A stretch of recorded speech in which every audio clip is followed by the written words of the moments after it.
Dear followers, friends, and unfollowers, ang pagiging isang digital content creator ay hindi pagpapa-impress. Dito na ipapakita namin ang totoo sa sarili namin. Dito namin na ipapakita ang aming mga hidden talents. Yung kakaibang galing ba na aming napagtanto na kami ay multi-talented pala.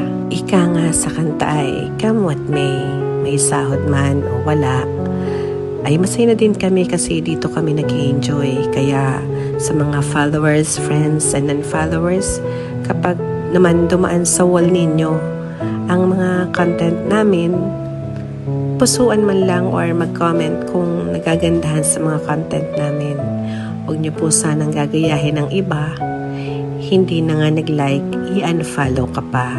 Saklap yun, di ba ga mga Lodi? Nagmamahal ang inyong kabayan, ang digital creator at ang babaeng driver.